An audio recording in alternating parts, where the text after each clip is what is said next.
what are you talking about? Like, you voted for Trump. He's gonna take your disability away. You're gonna die.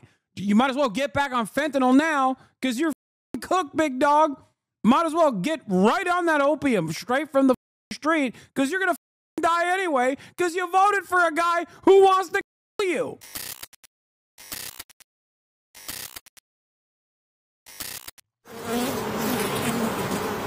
We want to have as many bees as we can to make honey. At Secret Garden Bees, a honey farm in Linden, North Carolina, farmer Jim Hartman has one eye on his bees and the other on his bank account. Ideally, we'll get 100 pounds of honey per hive per year. How do you feel about paying more for things? Well, you know, if you find someone who says, I'm happy about paying more for something, you point them out to me. People who already couldn't afford fresh vegetables, who couldn't already afford to put good food on their plate, are the ones that are really going to be hurt by this. Did you ever think when you voted for President Trump that things were going to cost you more and you were going to lose money? I never thought I was going to lose this much money, this fast.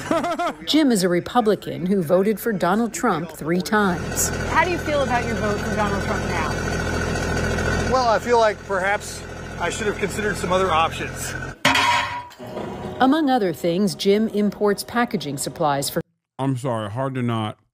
This hits like crack, dude. Like, bitch, you voted for him thrice, you know? Fool me once, shame on you. Fool me twice, well, can't fool me again. Fool me 3 times, the peace sign. Take the chopper out. Or whatever the he said. Not GW, I'm talking J. Cole. Did you say white? You said I'm white for not knowing a J. Cole lyric? The knowing the J. Cole lyric is a infinitely whiter trait than not knowing it. For his honey, so he's paying real close attention to the tariffs Trump just put in place. We just bought our year's supply of bottles from Taiwan and our year's supply of corks from Portugal about 3 weeks ago. So that would have been, you know, another $5,000 or $6,000 out of my pocket. Which is partly why he's repairing instead of replacing this 40-year-old forklift. The cost of equipment has just gone through the roof to buy anything like that because it just would be cost prohibitive. He's also holding off on improvements around the farm. Well, we're not going to hire any more people, that's for sure. It's more than just the tariffs. For the past 2 years, Jim has been selling honey to the federal government, which then provides it to schools and food banks. But after Donald Trump took office, the USDA cut those programs suddenly as part of the federal government's effort to streamline spending. For a lot of other local farmers around here, it was a major source of reliable revenue. For me, you know, it's going to cost me around $150,000 a year. $150,000? Yeah, roughly 50% of my revenue. That's a huge hit. That's a massive hit. Not far from Jim's farm, we... Oh my God. Oh my God. Bro.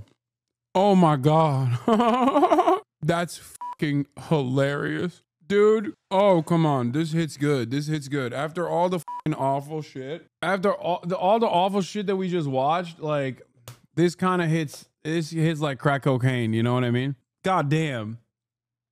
I've yet to meet a man more deserving of this. I just wish there was a way to make only this happen. You know what I mean? For every dollar out of the $150,000 that guy loses, though, there's like a million other people that are over way worse. There is something hilarious about being a guy who relies on federal government subsidies, voting 3 times for a dude who goes, I'm going to take away the subsidies. No more government handouts. It's like your uncle living in West Virginia who's getting disability payments being like, I hate these welfare queens. Like, it's like, dude, you are the welfare queen. Like, what are you talking about?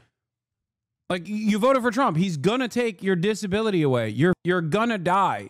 You might as well get back on fentanyl now because you're cooked, big dog. Might as well get right on that opium straight from the street because you're gonna die anyway because you voted for a guy who wants to kill you. What are we doing? You're not part of the team, little bro. You're not. What made you think you were a part of the team? Oh, because he's gonna do this to brown people? No, he hates the poor, dumbass. And you are one. Found other Trump supporters who give the president high marks on tariffs. How do you feel about the tariffs?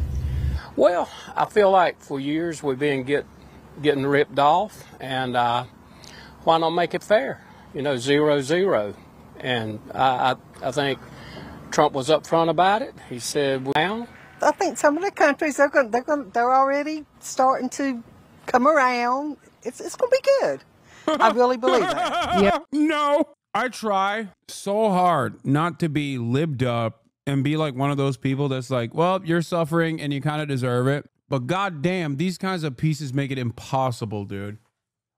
It's just, I want this analysis almost exclusively from Asmongold chatters. Like, I want some journalists to go up to Asmongold chatters and be like, so what do you think right now? It seems that the hentai that you consume is now either A, illegal in the state of Texas, or B, tariffed out the wazoo. How do you feel? He's like, oh, well, you know, one day it's going to be all right because America's going to be good, I think. Yeah, boys. You have faith in Trump? Yes, I do. I think he's doing the right thing. In order for us to get back where we need to be, he needs to get the money somewhere, and they're charging us. Why not charge them? Back at Jim's farm, though, still plenty of work. What are you saying, bro? What? You've been alive for so many years. You haven't even been you accidentally haven't even like encountered the truth. How is this possible? These people are so easy to dupe, man. None of them know how tariffs work. None of them care to understand it. None of them care to understand the impact when it starts hitting their wallets. Like, at least the small business owner kind of understands directly who's him over, right? At least this business owner understands it, partially because like $150,000 of revenue, which is 50% of his yearly earnings. Well, that's pretty significant. When that goes away directly because the federal government no longer has that program, you're like, okay, well, you've me big time. You piece of shit. You destroyed my life. But for a lot of these other people, like, they're just going to see prices go up on everything, partially because of the tariffs and partially because of market competition. Other companies, even domestically manufactured companies, are most likely going to increase their prices as well because they can get away with it. That's just how it works. Sorry, sucks to suck. God forbid we have any sort of regulation surrounding that thing. That would be communism. Can't have that. And I don't think they're going to understand who did this to them. They're not going to go, oh, maybe Trump's moves were responsible for my current financial predicaments. They'll just go, yeah, it's because he hasn't killed enough gay people or some shit. He says raw honey is considered a luxury good, similar to organic vegetables. As prices rise, What that's going to do to consumer spending? Trump paused the majority of the tariffs for 90 days after we'd left Jim's farm. Jim told us by phone, it's flip-flopped so many times you can't take it to the bank. Who knows what it will be next week? Adding, it seems like he's heard the American. No, it'll just be unlimited xenophobia. Yeah, those guys are probably going to think, it's the Chinese. How dare the Chinese do this to me? I can see that. They'll blame China. God, people are so fucking stupid. I have no, I lose the remaining empathy that I have for these motherfuckers. Addiction to opium was the cause of death. You're not wrong. Fucked up but true. Sucks, but this is the reality. Is people hits home. Yeah. The thing is, like, even for domestically manufactured goods, the way that global trade is designed, there are so many parts of the domestically manufactured goods that will have their prices increase because every aspect of trade touches different parts of the planet. Like, think about your computer for a second. Every business needs computer parts. Every business needs computers, okay? Just that alone. Think about what that does. Think about where your GPU, like all the different parts of your GPU come from. Think about all the different parts where your CPU, like all the parts, the components that make up your CPU, where that comes from. The minerals necessary that need to be extracted from different parts of the planet, assembled in a manufacturing plant in most likely China. The chips are made in Taiwan. Like, dude, there is no way to apply universal tariffs at 10% and not assume that even domestic goods are not going to go up in price. Everything will go up in price. People. Randy Kay, CNN, Linden, North Carolina. Everything's computer. Everything. I love Tesla. Everything's computer. On volatility and uncertainty brought on by the trade war that we were just talking about.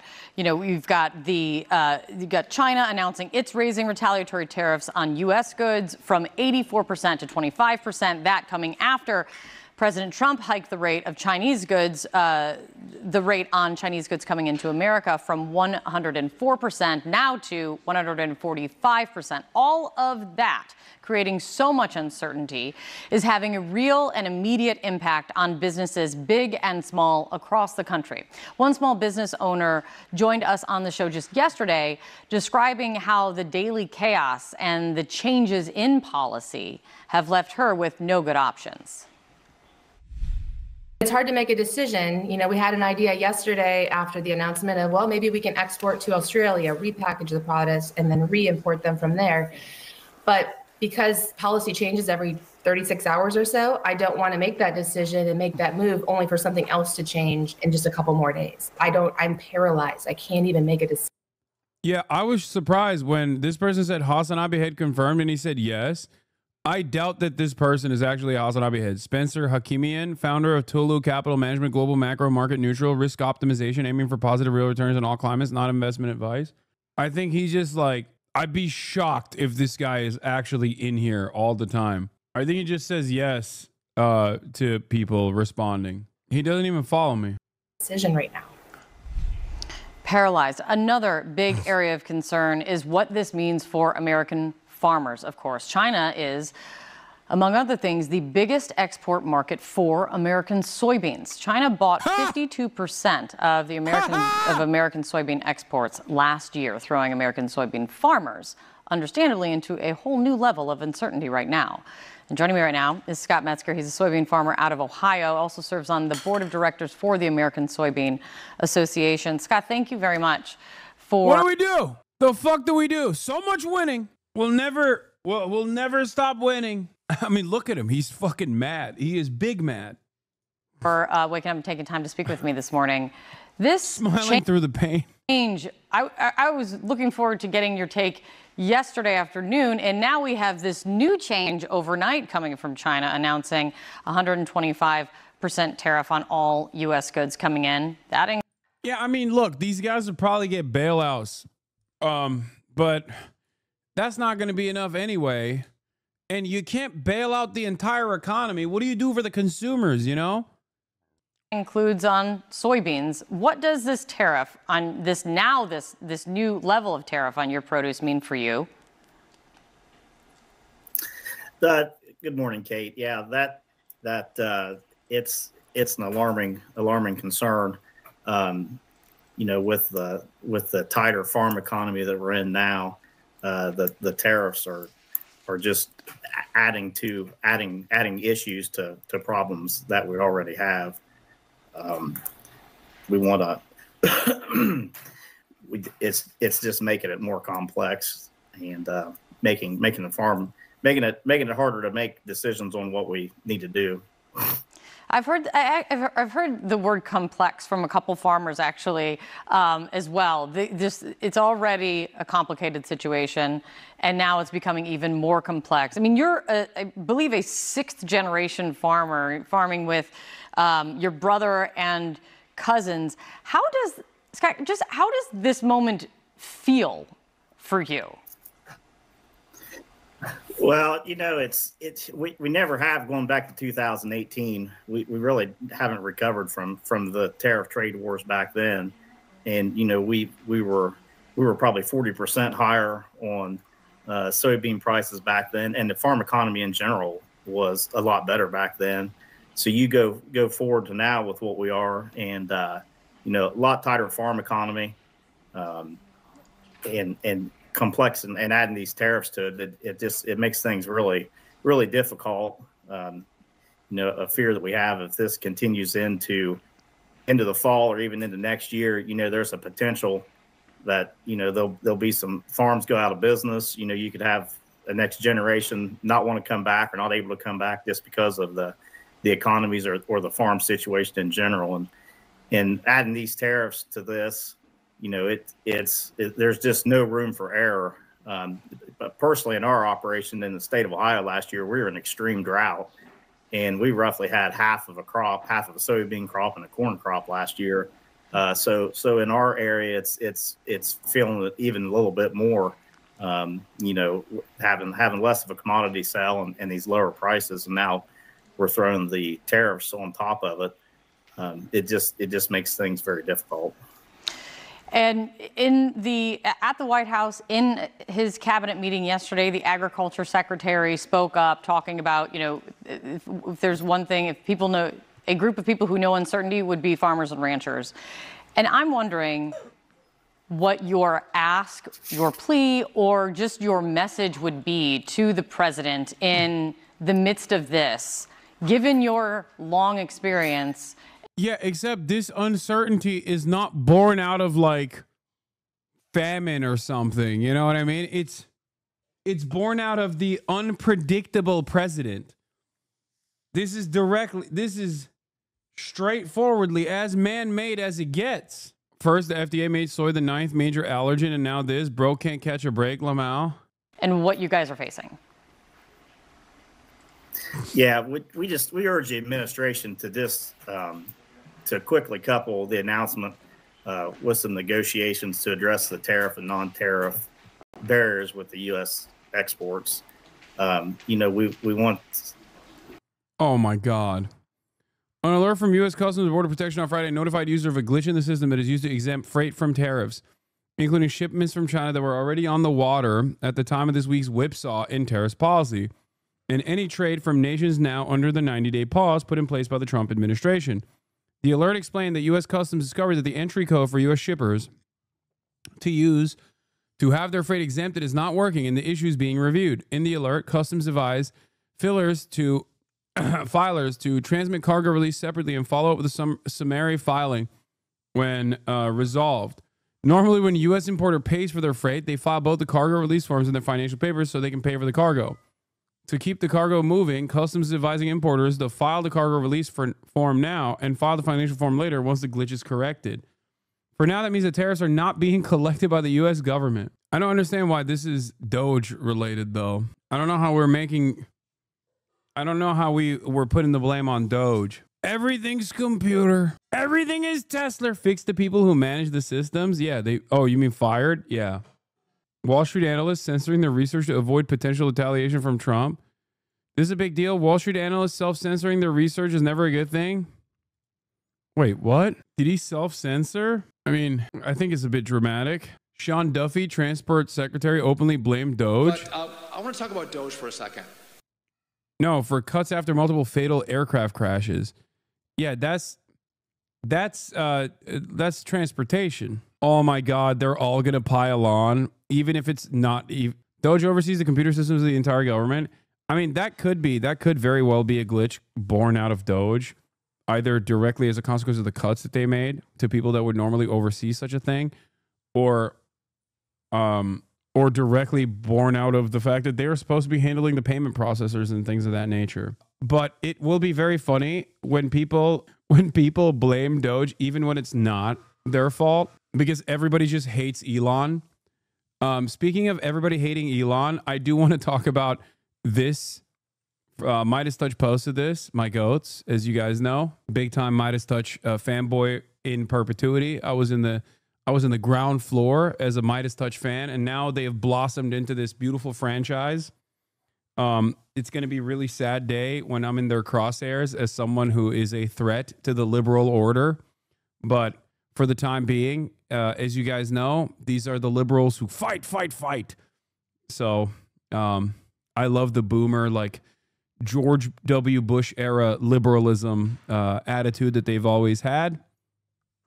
Hassan is a lib confirmed. No, I just have nostalgia for George W. Bush era liberalism, and Midas Touch has carried that torch, including but not limited to stuff like this. You can't make fun of anything anymore. They try to make comedy illegal, make comedy great again. Concerning.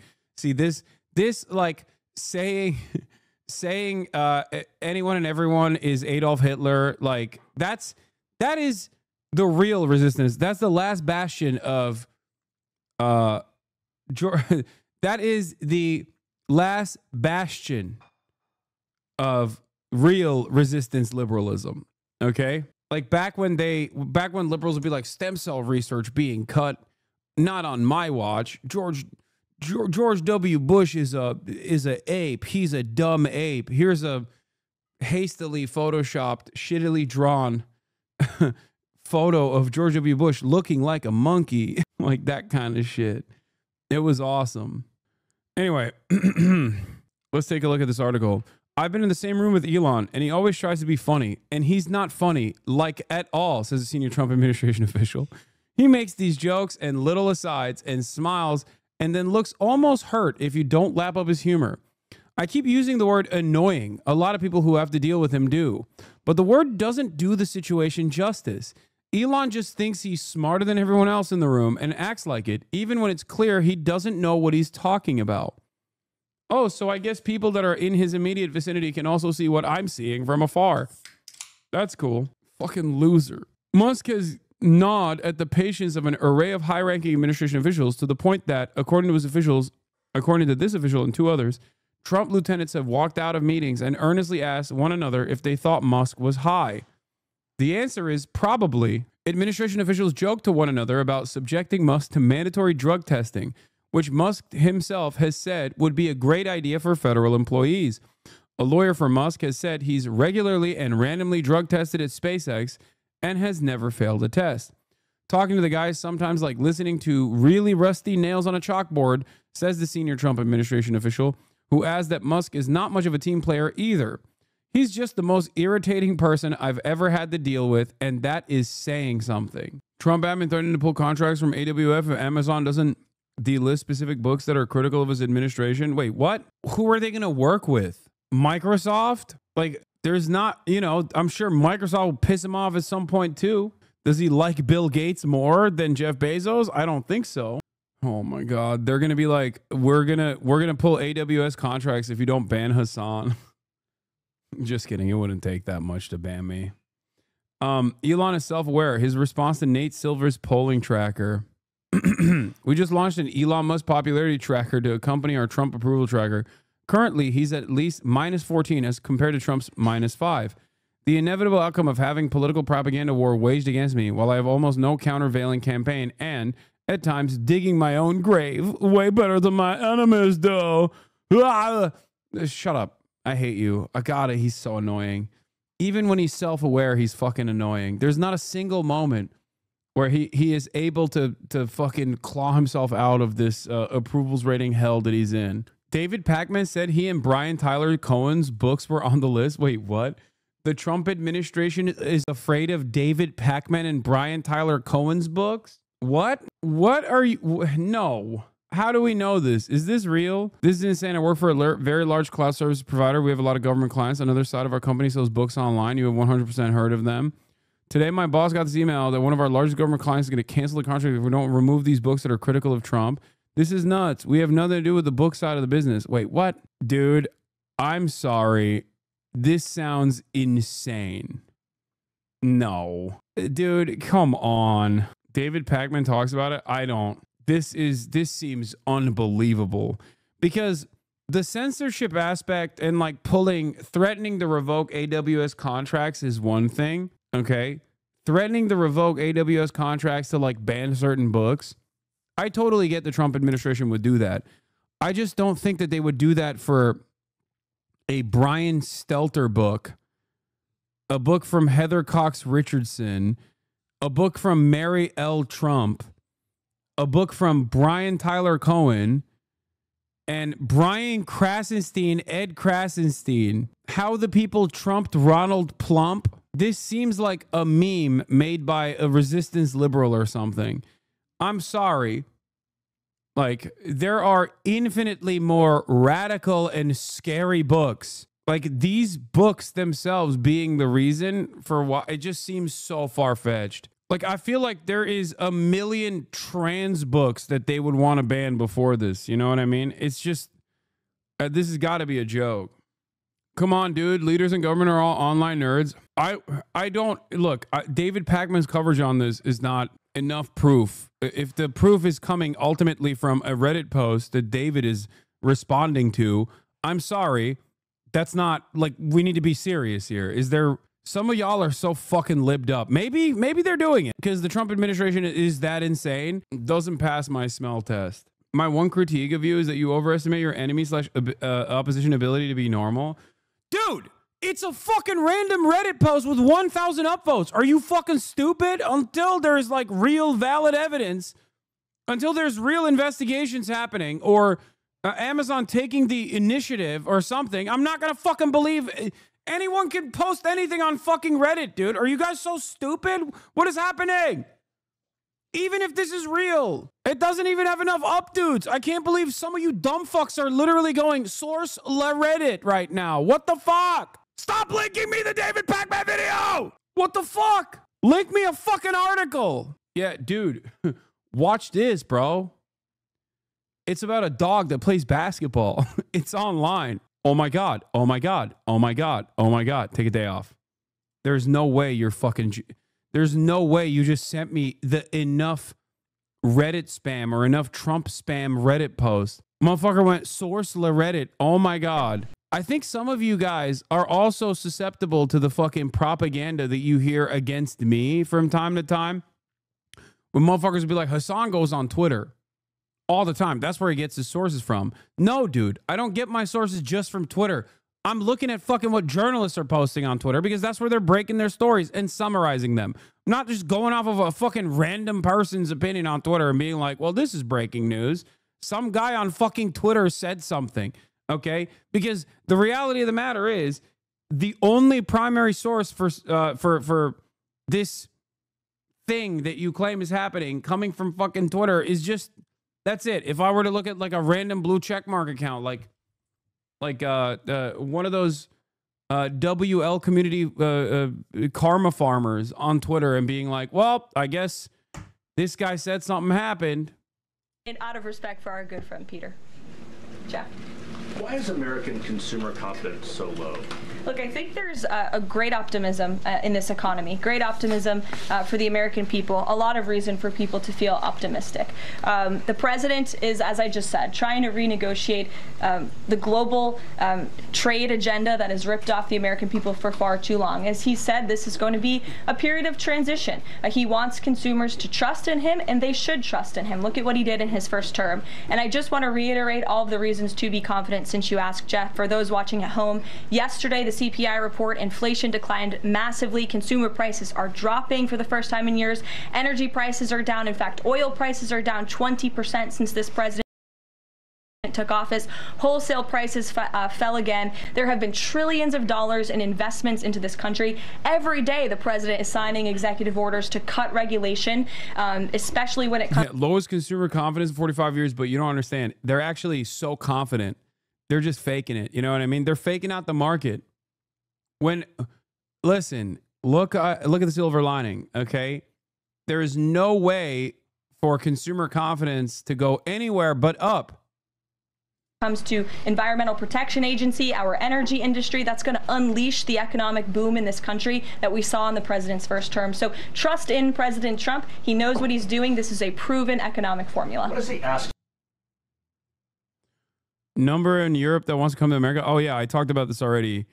Again, this is from columnist and chief data reporter of the Financial Times, a real journalist summarizing real journalism and real data analysis that they put in the Financial Times, which is a pretty reputable paper. Okay, I'm just gonna explain that aspect of it so you guys also develop some fucking critical media literacy here.